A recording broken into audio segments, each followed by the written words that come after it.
Hi, Ron Gelok here, home-based business coach, and today we're talking about the 7 universal laws of success. Whether we choose to believe, accept, or acknowledge, these are universal laws that are in place at all times. Just like the law of gravity that is causing this highlighter to fall to the ground, the same is in effect with the laws of success. So stay tuned. You're going to learn some powerful stuff to move your life and your business forward.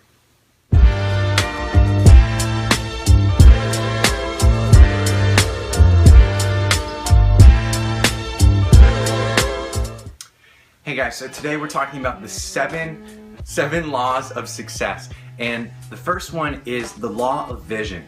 Without vision, the people perish is a common cliche, but also so true in any entrepreneurial venture or in things you're trying to accomplish in your life.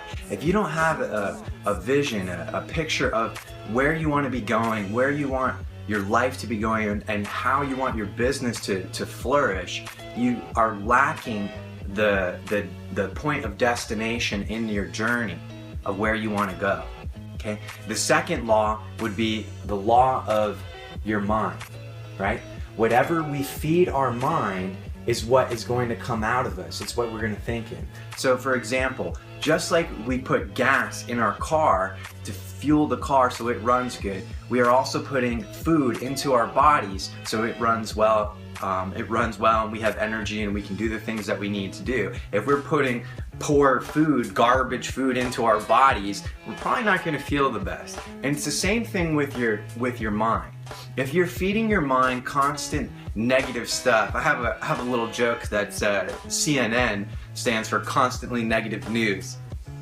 If you're feeding yourself with all kinds of just garbage, head trash, what do you expect is going to come out of your mouth? What do you expect your thoughts are going to be like, right? So we are transformed by the renewing of our minds, right? So as we focus on putting good truths into ourselves that are empowering principles, things that we can believe and that just make you feel good, that are true, you're going to be infinitely more powerful and in a better position to prosper and succeed than for feeding yourself with news and negative garbage and all the things that are constantly flying at us at all times. The next law I'd like to talk about is the law of value. It simply states that the marketplace pays more for value.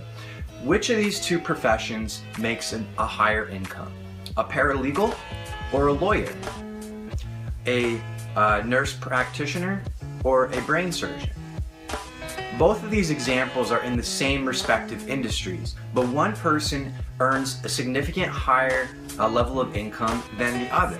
This is because this person's value or skill set is higher, and you can command a higher price, a higher and best use of their time, and the marketplace is willing to pay for that. So as you develop more value in your life, in your marketing, and in your business, you can expect to experience the same thing.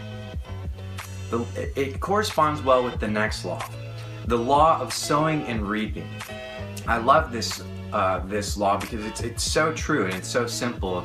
It's simply what you will sow, you will reap. Okay, so if I go and I plant corn, right? I'm planting corn out in my field like a farmer. Should I expect orange trees to grow? If I'm going and I'm planting wheat out in the fields, should I expect an apple tree to grow?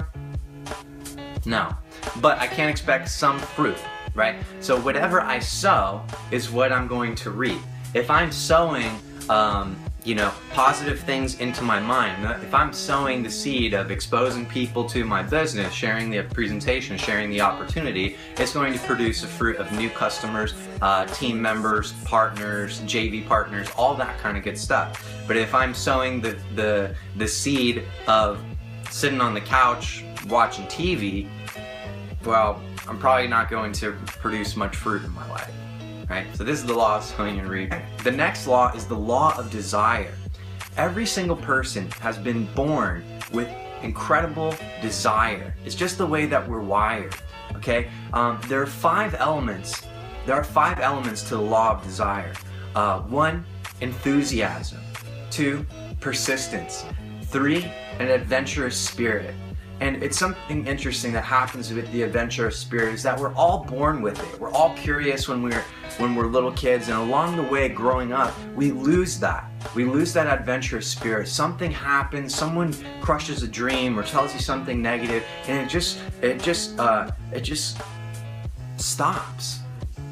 Right? But you have been born with an adventurous spirit, and there are things that you can do to awaken that again. The fourth is the gift to get over it, or the gift of forgiveness. We are not victims, we are victors.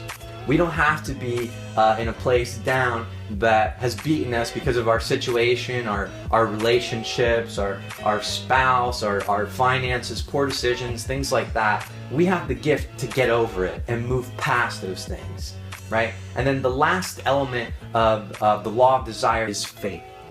Without faith, it is impossible to do just about anything. You have to believe in yourself. You have to believe in what you're doing in the vehicle that you have chosen. Faith is simply believing something that is not seen as if it has already happened, as if it is true. So you have to have faith. You have to believe. Otherwise, why are you doing this? The next law is the law of teachability. Teachability is simply meaning you're coachable. We are not born with all the know-how of how to do marketing or how to make videos or blog posts like this, but we are born with a desire to learn, right? But there are some things that actually really get in our way of being teachable and coachable. And some of the biggest things of this are pride and ego. There's all kinds of different egos and different prides that get in the way, but your ego is something that keeps you playing small, right? Have you ever noticed that some of the most successful people that you've interacted with are incredibly humble, are incredibly people-oriented? They're more about you. They're focusing about you. I've had a handful of conversations with some of the most successful people I've met in my life, and when I'm speaking with them, for some reason it's just tunnel vision, and it seems like it's only me and them that matter. They could be pounded on their chest and saying how awesome they are, or look at this and look at that, but they don't, right? And this is the same attitude that you need to carry as well, is to remove your pride and remove any kind of ego. Ego are things like, I think I know it all, or I could be doing that video better, or any of those things that's putting yourself in front of another person, or elevating yourself higher than someone else. I personally believe that we all been created equal and uniquely. Okay. The last law of success, and I think this one is very critical, is the law of forgiveness. Forgiveness is something that is more for you than it is for the other person. See, having unforgiveness is like creating a personal cage for yourself where you are trapped inside, and the bars are these wedges. These bars are these unforgiveness, these things that we have in our lives that are keeping us playing small, right?